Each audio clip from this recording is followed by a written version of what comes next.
Bonsoir à tous et bienvenue sur votre chaîne de référence Question de temps télévision. C'est bien sûr l'émission Comprendre la parole qui prend son vol à l'instant, votre plateforme de partage consacrée à la compréhension des sujets bibliques et polémiques. Nous sommes très heureux de vous savoir nombreux à nous suivre. Merci pour votre fidélité, merci pour votre assiduité qui nous honore encore. Aujourd'hui encore, nous venons avec une autre thématique. Un chrétien peut-il faire la politique? Et nous aurons comme à l'accoutumée un serviteur de l'Éternel qui viendra bien sûr nous éclairer sur la question. Il s'agit bien sûr du révérend pasteur Basile Awono. Je vous invite à présent à écouter quelques avis populaires et je vous reviens juste derrière pour la suite du programme.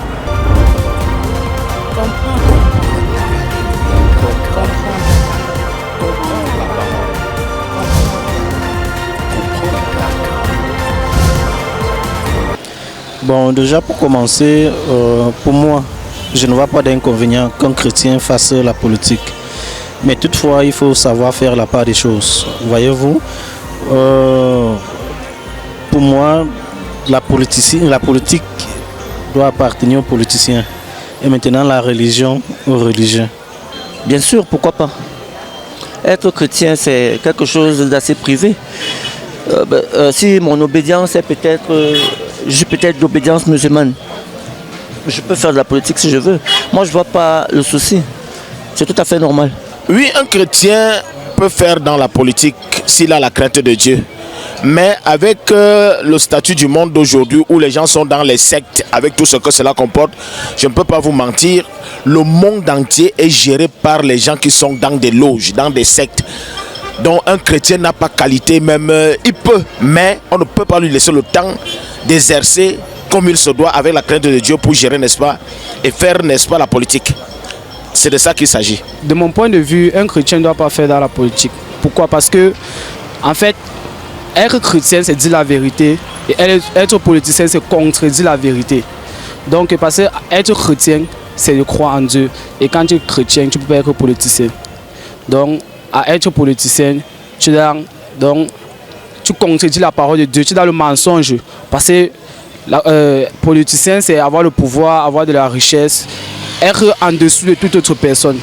Donc pour être chrétien, il faut laisser la politique. Un chrétien n'a pas fait la politique.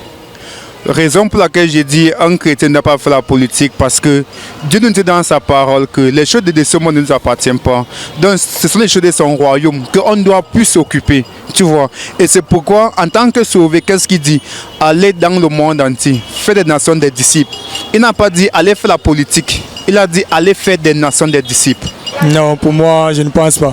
Un chrétien ne peut pas faire la politique parce que Jésus, de son passage sur terre physiquement, a dit de quelle image est l'effigie sur la pièce. Les disciples ont reçu de César. Il a dit donc donner à César ce qui appartient à César et à Dieu ce qui appartient à Dieu.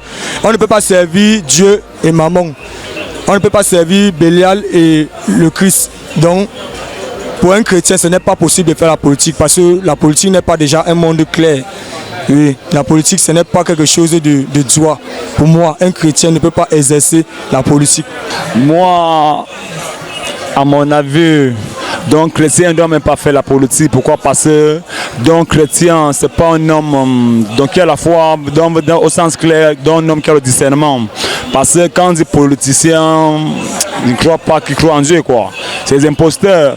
Pas pour dire au sens clair, un politicien ne croit pas en Dieu, pour dire au sens clair. C'est ce que moi je peux dire.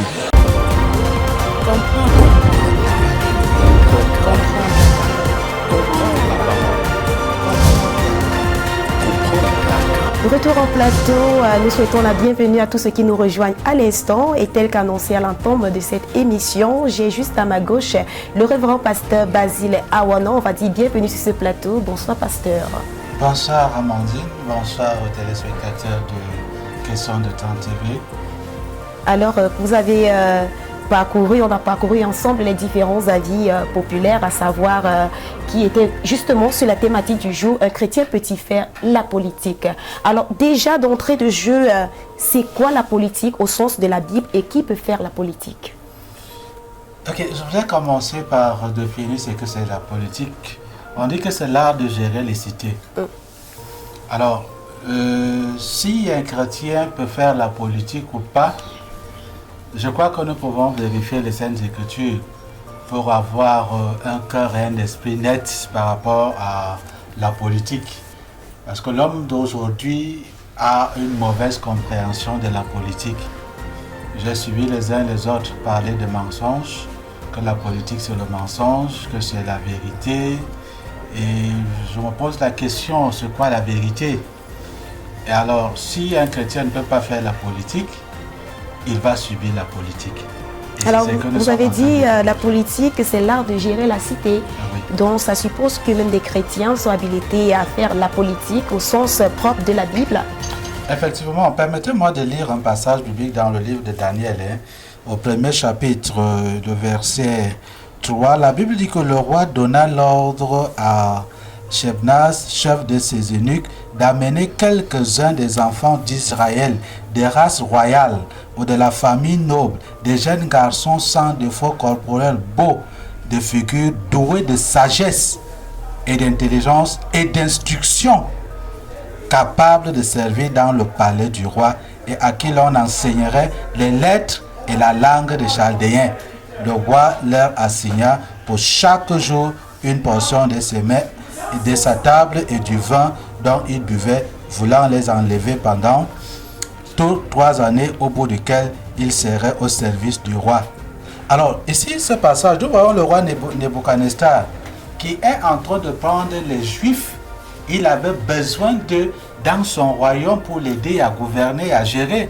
Et il a cité certains critères qui sont tellement importants ici. Il parle de la sagesse, il parle de l'intelligence, il parle des gens qui pourraient être capables d'apprendre la langue pour pouvoir servir, n'est-ce pas, au palais du roi. Donc vous voyez que même le roi a besoin des gens sages qui ont la sagesse, l'intelligence qui viennent de Dieu pour pouvoir mieux gérer, n'est-ce pas, le peuple. Et il n'est pas le seul. Nous voyons Joseph en Égypte. Si il faut comparer l'Égypte antique au monde d'aujourd'hui, on pourrait dire que Joseph était peut-être ministre de l'économie ou quoi que ce soit en Égypte. Et c'était le ministre de l'économie, c'est des finances même. C'est lui qui a pu gérer la crise en Égypte pendant 7 ans. Il était juif. On peut dire aujourd'hui qu'il était enfant de Dieu. D'accord, donc ça veut dire que dans la Bible, il y a des personnes qui ont fait la politique, à l'instar de Joseph, à l'instar de Daniel. Voilà, justement, mais si on partait dans les faits, parce que c'est une question qui crée tellement de confusion dans l'esprit de l'opinion publique, voilà, justement, j'y arrive. Alors, un internaute a dit, il est écrit dans la Bible, que Jésus lui-même avait dit donner à César ce qui est à César et à Dieu ce qui est à Dieu, c'est-à-dire qu'il faut opérer un distinguo entre les deux. Ok, permettez-moi de dire que lorsque tu enlèves un passage de son contexte, ça devient un prétexte. Qu'on reste dans le contexte où Jésus parle de donner à César ce qui revient à César. Il s'agit de quoi? Qu'est-ce qui s'est passé avant, pendant et après pour que Jésus parle de là? Il ne parlait pas de la politique. On réclamait de payer la tribu. Et il était question donc de payer l'impôt. Parce que même aujourd'hui, certains chrétiens continuent à le faire. Ils ne veulent pas payer les impôts parce qu'ils sont chrétiens. Ils ne veulent pas payer, respecter les lois de la nation. Et c'est pour ça que Jésus dit de rendre à César ce qui est à César. Donc si tu es chrétien aujourd'hui, tu as une entreprise, tu as ceci, tu dois payer l'impôt à l'État. C'est ça, donner à César ce qui est à César. Et justement, révérend pasteur, il y a encore une autre confusion parce que de nos jours, beaucoup perçoivent la politique comme quelque chose de pas très clair, que c'est les personnes vraiment qui font la politique de nos jours, c'est des imposteurs, ce qui va en contradiction à la vérité. On voit des politiciens qui œuvrent dans la promotion des mauvaises valeurs. On voit des politiciens qui sont prêts à tout justement pour la quête du pouvoir et tout ce qui va avec. Je crois qu'il y a eu un internaute qui disait aujourd'hui le monde est dirigé par des personnes qui sont dans des loges par exemple. Oui, un chrétien peut faire dans la politique s'il a la crainte de Dieu. Mais avec le statut du monde d'aujourd'hui où les gens sont dans les sectes, avec tout ce que cela comporte, je ne peux pas vous mentir, le monde entier est géré par les gens qui sont dans des loges, dans des sectes. dont un chrétien n'a pas qualité, même il peut, mais on ne peut pas lui laisser le temps d'exercer comme il se doit avec la crainte de Dieu pour gérer, n'est-ce pas, et faire, n'est-ce pas, la politique. Un chrétien n'a pas fait la politique. Raison pour laquelle j'ai dit un chrétien n'a pas fait la politique, parce que Dieu nous dit dans sa parole que les choses de ce monde ne nous appartiennent pas. Donc ce sont les choses de son royaume qu'on doit plus s'occuper, tu vois. Et c'est pourquoi en tant que sauvé, qu'est-ce qu'il dit? Allez dans le monde entier, faire des nations des disciples. Il n'a pas dit allez faire la politique, il a dit allez faire des nations des disciples. Si on s'en tient à ce contexte, est-ce qu'il est favorable pour un chrétien de faire la politique, de s'insérer dans ce sérail négatif? Ok, je voudrais déjà revenir sur notre question, notre intervention d'un internaute qui disait que Jésus lui-même a dit allez faire de toutes les nations des disciples et non des politiciens. D'accord. Alors, je ne voudrais pas faire la part des choses ici. Nous vivons dans un monde qui a ses règles, qui a ses lois. Et en tant que chrétiens, nous sommes appelés à respecter ces lois et ces règles-là. Et de l'autre côté, il y a le monde spirituel qui a également ses principes et ses lois. Donc quand un chrétien vit dans un monde physique, il ne vit pas dans un monde spirituel, où il a besoin de vivre dans son royaume. Nous sommes sur terre et c'est Dieu qui a institué, n'est-ce pas, ces autorités. Je m'en vais lire comme ça Romains chapitre 13, à partir du premier verset. Il dit que toute personne soit soumise aux autorités supérieures, car il n'y a point d'autorité qui ne viennent de Dieu. Et les autorités qui existent ont été instituées de Dieu. C'est pourquoi celui qui s'oppose à l'ordre résiste à l'ordre de Dieu, l'ordre que Dieu a établi. Et ceux qui résistent attireront une condamnation sur eux. Ce n'est pas pour une bonne action, c'est pour une mauvaise que les magistrats sont à redouter. Veux-tu craindre l'autorité? Fais le bien et tu auras son approbation.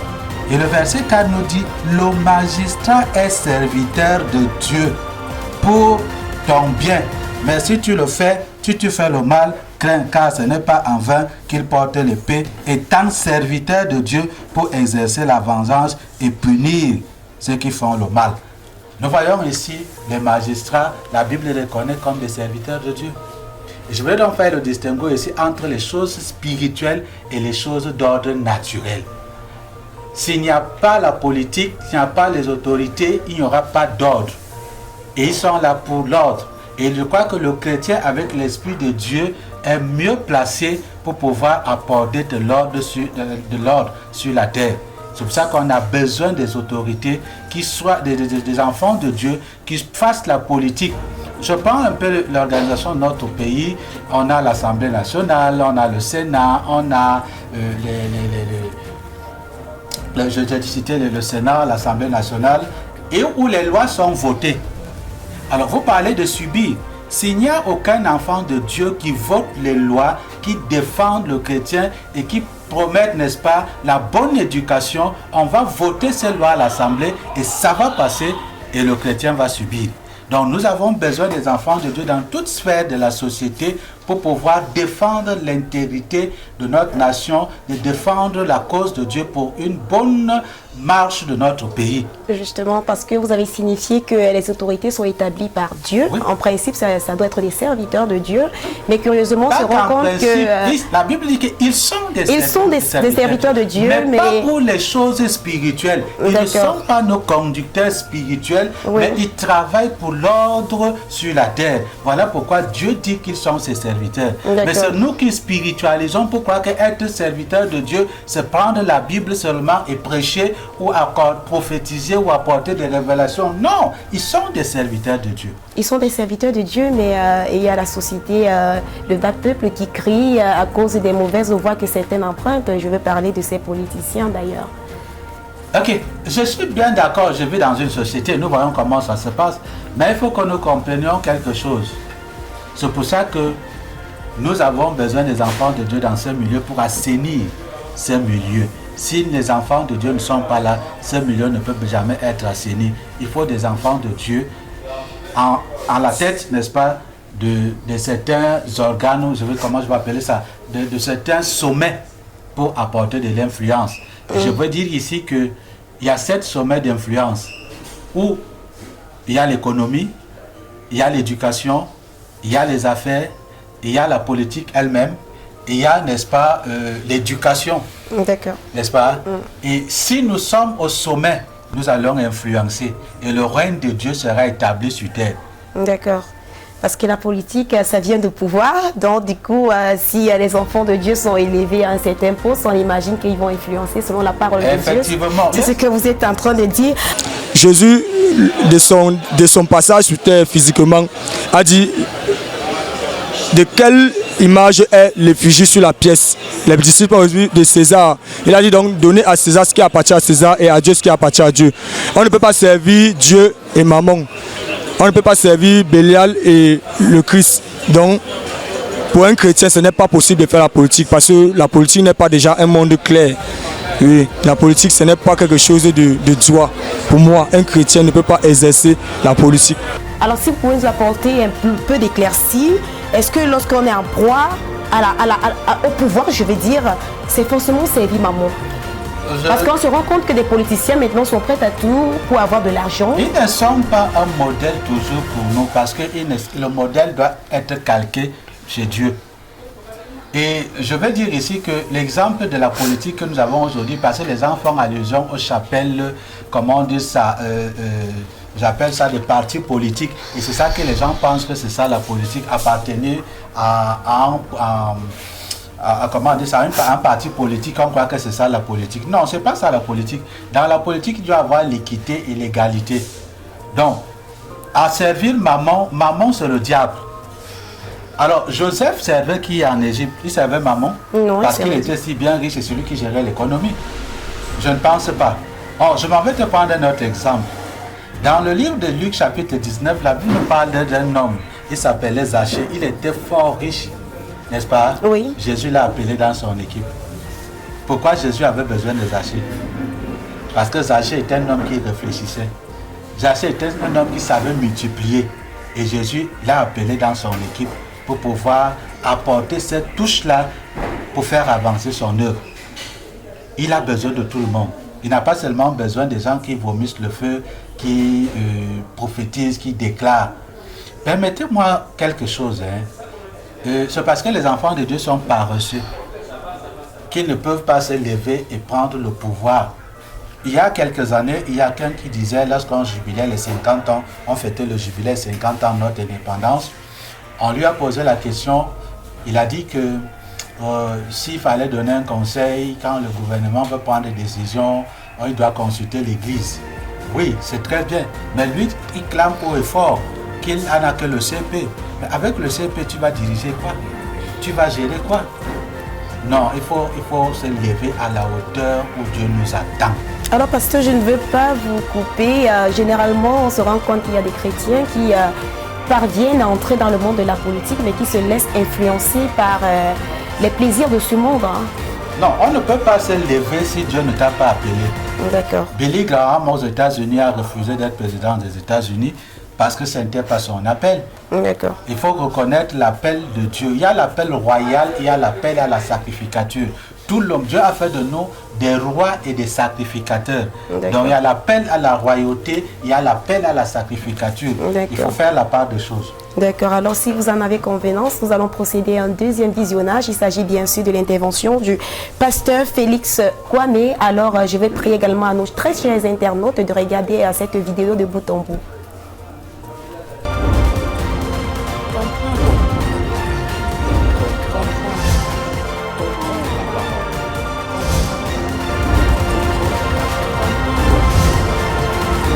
Un chrétien peut-il faire la politique? Est-ce qu'un chrétien peut-il faire la politique? Allons directement dans la parole de Dieu. Vous savez que nous ne sommes rien d'autre que des ambassadeurs. Et un ambassadeur n'a pas le droit de s'exprimer selon ses propres opinions. Mais il doit pouvoir parler de la part de l'État qu'il représente à l'étranger.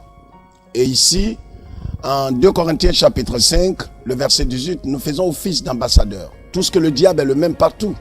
Satan, c'est lui qui contrôle ce monde. Jésus dit que le prince de ce monde vient, il n'a rien à moi. Et ce que nous appelons ici le monde, c'est tout ce qui est opposé à Dieu. Ce n'est pas le physique. Mais nous parlons du monde moral. Nous parlons de la vie morale de ce monde physique. C'est ce qui est appelé, la Bible appelle le monde. Le monde est ce qui est contrôlé par le diable. Le monde est tout ce qui est opposé à Dieu.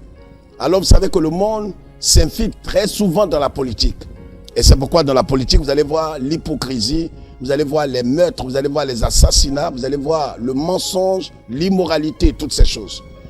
Si un chrétien devrait pouvoir contribuer à l'assainissement, contribuer à l'administration de sa ville, de son pays, au bien-être de son pays, il peut le faire tout en sachant que on ne peut servir de maître. Si vous commencez à entrer entièrement dans la politique, vous aurez des ennuis. Mais si vous êtes appelé à aider un tant soit peu, à assainir votre ville, à contribuer au bien-être de la ville et des habitants, des citoyens de votre pays ou de votre ville, ce n'est vraiment pas un problème parce que vous avez des devoirs et vous avez aussi des droits. Faites très attention.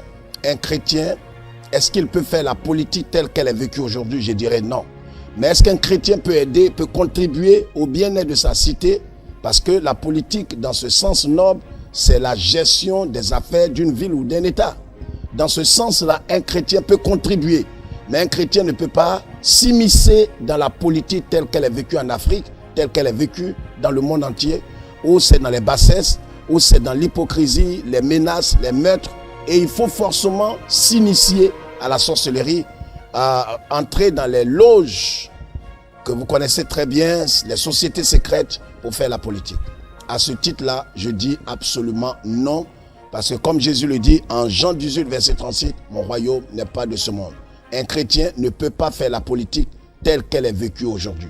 Faites très attention et prenez garde à vous-même de peur de vous éloigner de Christ en demeurant dans cet état. Que Dieu vous bénisse et que le Seigneur soit avec chacun de nous. À la fois prochaine.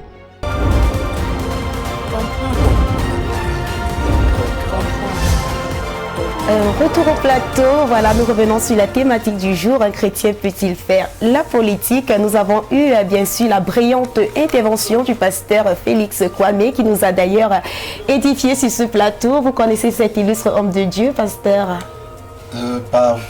Pas particulièrement. Je voudrais déjà reconnaître son ministère et le saluer. D'accord. Et qu'il soit béni en tant qu'homme de Dieu. Alléluia. Que la grâce de Dieu soit dans sa vie et dans son ministère, ainsi que sa famille également.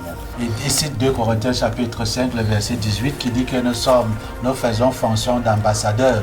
Et un ambassadeur est celui qui représente son royaume.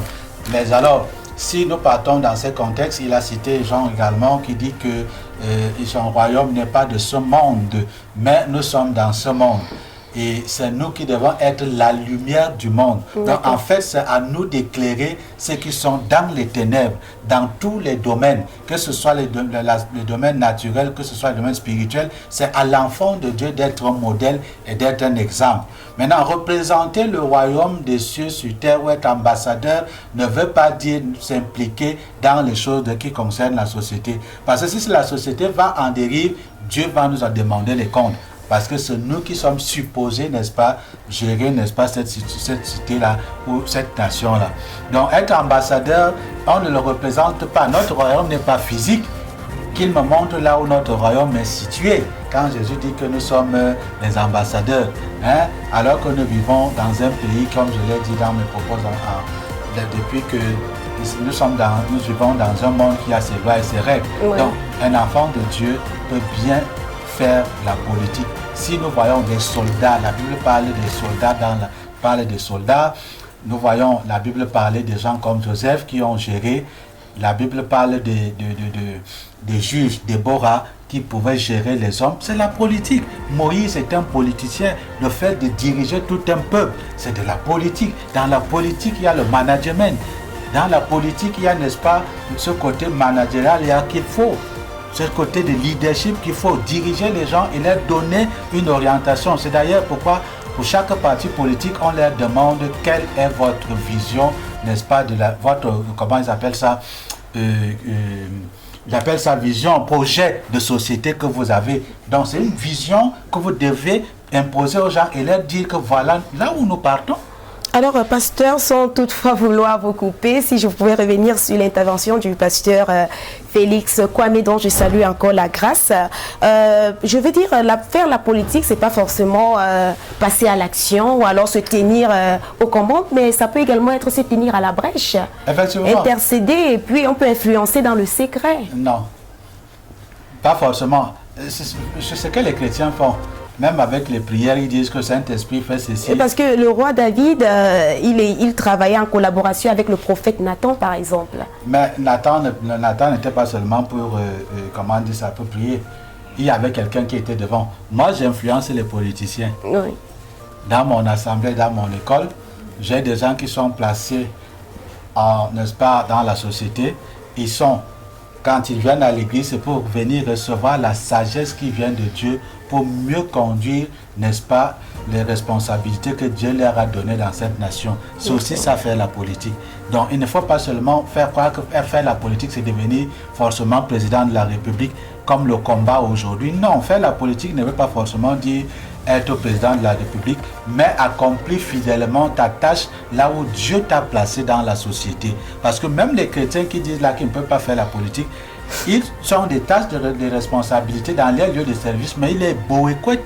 Ils font même pire que les païens. D'accord. Un chrétien qui arrive au travail en retard, il ne fait pas bien son travail. Hein? Il y a un directeur qui ne dirige pas bien sa direction, il fait mal, mais il reproche ces gens-là qui ne connaissent pas Dieu, alors qu'eux-mêmes sont les premiers à ne pas faire ce que Dieu leur demande. Mais il faut nous voir à l'église chanter, on est très saints, mais quand il faut travailler pour l'épanouissement, et surtout, la Bible dit de prier pour la nation dans laquelle nous trouvons, car notre paix en dépend. Donc si nous ne travaillons pas pour la productivité de notre pays, nous ne serons jamais en paix et à l'aise même. Alors je comprends qu'un chrétien, selon vous, doit faire la politique dans tous les sens. Il peut également avoir un parti politique, il peut également battre campagne, c'est ça? Pourquoi pas? Avoir un parti politique, c'est une idéologie que tu imposes, c'est une idéologie que tu apportes pour que les gens épousent, n'est-ce pas, ton idée qui va dans le sens du développement, n'est-ce pas, de l'être tout entier, dans le développement de l'économie. On crie aujourd'hui, la vie est dure, le gouvernement en place ne fait pas ceci, ils ne font pas cela. Mais si on remettait dans cela réellement un enfant de Dieu, il pourrait donc mieux gérer avec la sagesse de Dieu pour repartir équitablement les ressources de notre sous-sol. Il ne sera pas égoïste ou égocentrique, penser seulement à lui, à sa petite famille. Il penserait à tout le monde. Mais si c'est un égoïste qui a la tête, n'est-ce pas, on va donc aller là dans le sens où nous sommes en train d'aller. On a besoin des enfants de Dieu, aux finances, je ne sais pas où, on a besoin de là-bas. On a besoin des enfants de Dieu dans ces couloirs, mais malheureusement, il y en a qui ne s'intéressent pas. Alors, j'allais demander quel est le process que vous pouvez donner comme conseil à ces enfants de Dieu de prendre ce couloir, d'être au devant de la scène. Parce qu'il y en a qui ont peur d'avancer, qui ont peur de commencer. Il y en a qui n'ont pas cette connaissance que vous êtes en train d'étayer tout à l'heure sur ce plateau. Est-ce que vous savez qu'il y a même d'autres qui refusent de faire l'armée parce qu'ils disent que dans l'armée, on tue, on fait ça. Ça, c'est une autre thématique. Non, tout ça va dans l'art de gérer. D'accord. Tout ça va dans l'art de gérer. Si l'ennemi nous attaque, qui va défendre notre territoire? C'est ces gens-là. Donc la fonction première de l'armée n'est pas de tuer, c'est de défendre d'abord son territoire, n'est-ce pas? Alors, il y a plein d'enfants de Dieu qui refusent également de le faire. Or, ils sont là pour, n'est-ce pas, notre paix. D'abord, pour notre propre sécurité. Donc, on a besoin des enfants de Dieu. Nous appelons ça le positionnement stratégique pour faire avancer le royaume de Dieu d'une manière agressive. Vous savez, s'il y a des enfants de Dieu parmi les politiciens, ils sont la stratégie de Dieu pour apporter le salut vers ces hommes-là. Parce qu'on a peur même d'aller vers eux, parce qu'ils se disent qu'ils vont nous vendre dans l'air. Et pourtant, eux aussi, ils ont besoin du salut. Ils ont besoin d'être sauvés. Alors, on a besoin des positions stratégiques pour influencer le monde. Pour sauver, n'est-ce pas, ces gens-là, il faut pénétrer dans leur milieu pour pouvoir les sortir de là. Merci, révérend pasteur. Nous allons aborder une autre rubrique, le portrait de l'invité. Vous êtes un serviteur de Dieu qui aborde plusieurs casquettes dans le couloir ecclésiastique. Alors nous allons jeter les feux de projecteur tout à l'heure sur ce que vous faites, vos activités. Si vous en avez convenance encore avec nos très chers internautes, nous allons faire ce visionnage.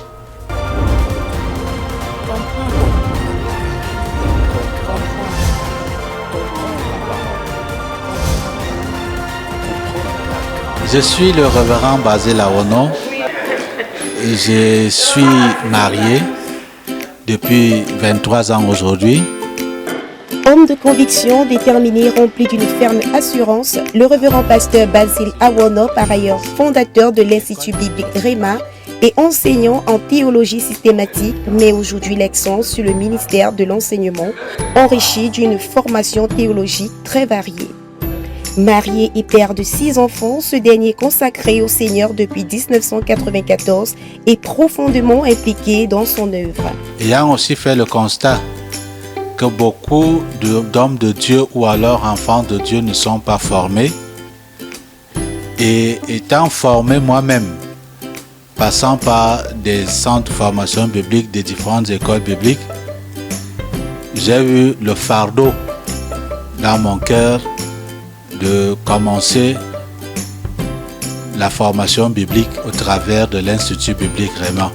À partir de 1996, le pasteur Basil Awono saura marquer son passage avec brio dans les différentes formations bibliques qui lui confèrent aujourd'hui une forte expérience dans le département ecclésiastique. Nous formons les gens à saisir la vision céleste pour courir avec dans les 4 coins du monde et non rester dans les 4 murs. Membre actif de plusieurs associations chrétiennes, il a été successivement administrateur du centre de formation biblique à Douala, coordinateur de la région du centre, du sud et de l'est pendant plusieurs années, missionnaire à Obala, Ebolova, Ambam et Kiosi. En 2012, il met sur pied l'Institut biblique Réma qui accueille chaque année des étudiants venant d'horizons et de cultures très diverses. Depuis sa création jusqu'à date, on dénombre une multitude d'étudiants qui s'y sont formés et ont exercé ou exercent leur ministère à travers le monde. Aujourd'hui, le révérend pasteur Basil Awono assiste l'apôtre Thomas Joseph dans son église dénommée Congrégation Baptiste Camerounaise où il officie en qualité de pasteur. Notons également qu'il possède en son actif une maison d'édition qui accompagne les jeunes auteurs dans l'écriture, l'édition et la diffusion de leurs ouvrages. Alors, vous êtes un serviteur de Dieu vraiment qui aborde une casquette tellement diversifiée, si je peux m'exprimer ainsi. Vous êtes le fondateur de l'Institut biblique Réma, voilà. Et je reviens à une question très importante. Quel est l'impact de la formation, je vais dire de la formation en théologie, dans la société d'aujourd'hui, surtout que nous vivons la dépravation des mœurs encore plus accentuée? Un homme sans formation est un danger pour la population. D'accord. Et dans le sens on forme parce qu'on a été déformé. C'est pour ça qu'on donne maintenant la forme. On a été déformé vraiment par cette société et on a déformé autant pour moi et on a besoin maintenant d'être formé. Et l'impact de la formation contribue à ce que le chrétien ou l'enfant de Dieu puisse avoir une stabilité déjà sur le plan spirituel et sur le plan physique. Qu'il ne soit pas emporté à tout vent de doctrine, mais qu'il ait une stabilité et crée un impact dans la société et là où Dieu l'a placé également. Il crée un impact dans la société pour faire la politique. Hein? Pas forcément, il peut faire la politique. L'impact est à 2 niveaux. L'impact peut être spirituel, comme l'impact peut être physique également. D'accord. Lorsqu'on est un modèle, on voudrait vous copier comme un modèle. D'accord. Et vous êtes déjà votre 40e génération, formé la 40e génération déjà, les cours ont déjà commencé, vous l'avez dit? Beaucoup de générations sont déjà passées entre mes mères. D'accord. Cité ici parce que je suis dans la formation depuis 1998 que je suis dans la formation des disciples. D'accord. Vous pouvez imaginer autant de promotions qui sont passées entre mes mains. Alléluia. Beaucoup ont déjà des ministères ici comme à l'étranger qui sont passés entre mes mains. Donc ça fait longtemps que je suis dans la formation. D'accord. Alors, pasteur, avez-vous déjà entendu parler des awards de la musique chrétienne en herbe? Oui. D'accord, super. C'est un concours de la musique chrétienne que le label Question de Ton Télévision organise. On va justement regarder cette annonce publicitaire qui vaut d'ailleurs son pesant d'or.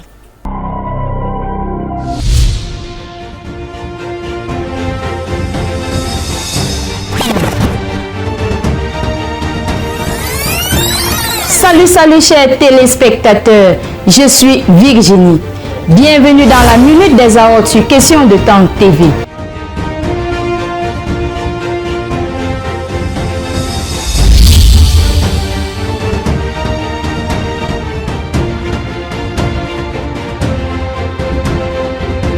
Dans cette deuxième livraison, je viens vous présenter le planning des aortes de la musique chrétienne en herbe de notre première édition. Alors, les aortes de la musique chrétienne en herbe se déroulent en 3 phases, à savoir le casting, c'est-à-dire la phase des présélections. C'est celle qui se passe en ce moment sous la coordination des leaders. En second lieu, nous avons la phase de la demi-finale et enfin la phase de la finale qui sera organisée devant un jury. Ainsi, ne tardez plus à nous rejoindre si vous êtes chanteur, artiste, pianiste, guitariste et batteur afin de profiter de cette occasion en or offerte par votre nouvelle chaîne digitale Question de Temps TV. Nos contacts pour y participer sont au bas de votre écran. À bientôt pour la suite des informations des awards sur Question de Temps Télévision. À très bientôt.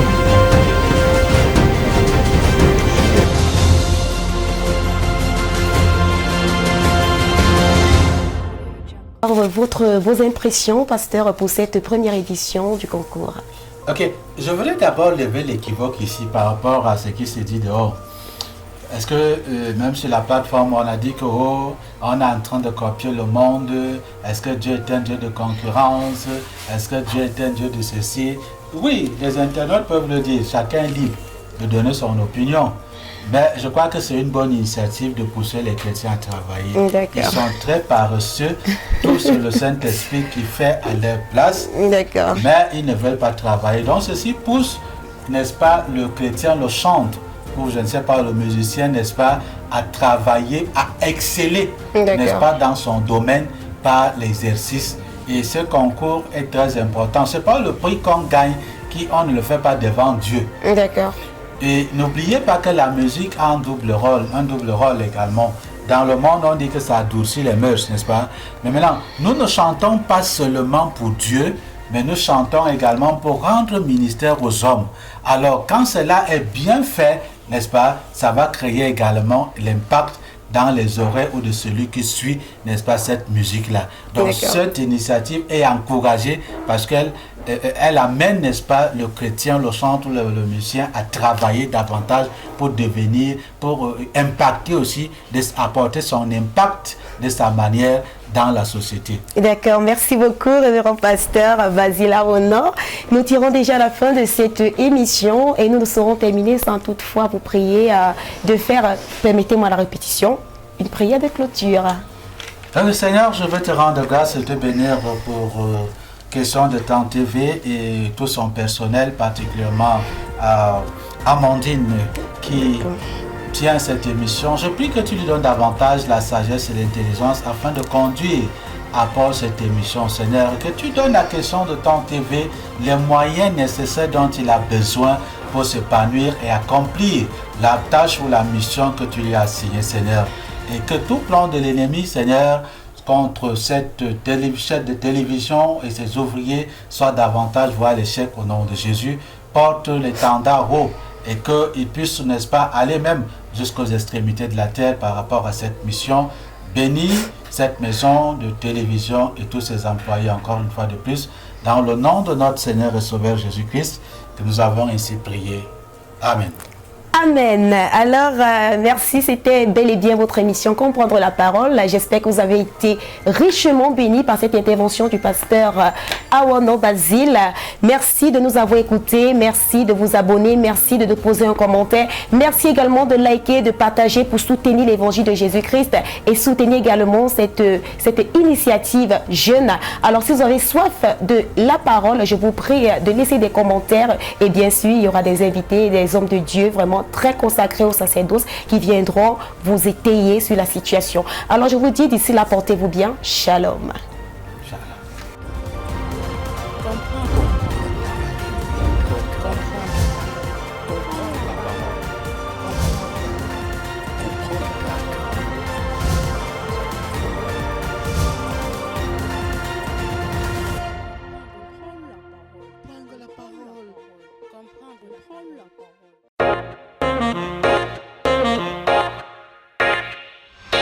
Question de temps télévision. La vitrine des articles et produits 100% made in Cameroun.